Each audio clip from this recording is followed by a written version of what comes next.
Weighing between 5 and 6 tons, the Panzer I was a two-man light tank armed with a pair of 7.92mm machine guns. Powered by either a Krupp or Maybach petrol engine, the Panzer I had a top speed of 25 miles an hour and a range of about 120 miles.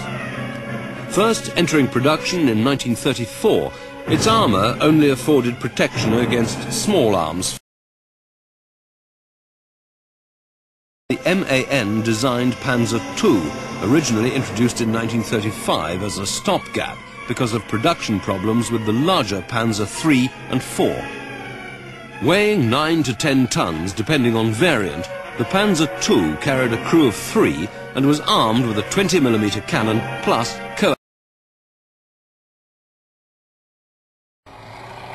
Another major contributor to victory was the Panzer III.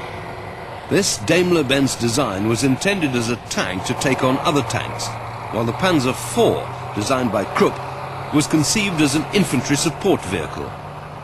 To this end, the 20-ton Panzer III was armed with a 37mm gun, virtually identical to the Army's then standard anti-tank gun.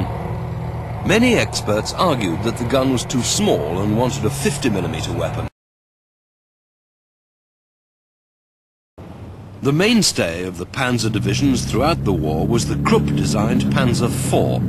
Intended as an infantry support vehicle to complement the Panzer III, it was originally armed with a short-barreled 75mm gun.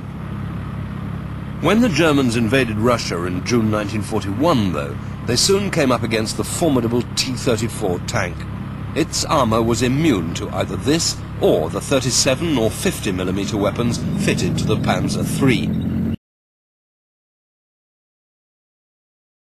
The Panzer V Panther was unquestionably the best tank of the war, despite early teething troubles.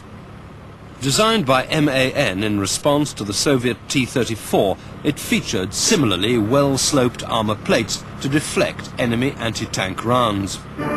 In comparative German trials against the American M3, it proved immeasurably superior in all respects. The Panther had overlapping road wheels with torsion bar suspension.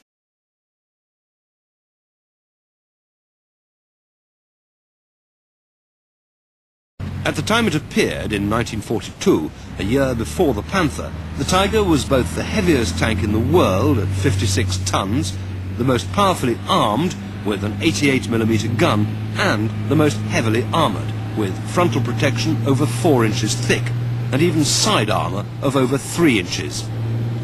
It saw action in both Russia and Tunisia in 1942 and thereafter served on all fronts, becoming a real bogeyman to Allied tank crew. Arriving far too late in the war to affect its outcome, the Panzer VI-B resulted from another competition between Henschel and Porsche, which the former again won. In this case, though, Porsche had already completed 50 turrets, and this is a Tiger II with a Porsche turret.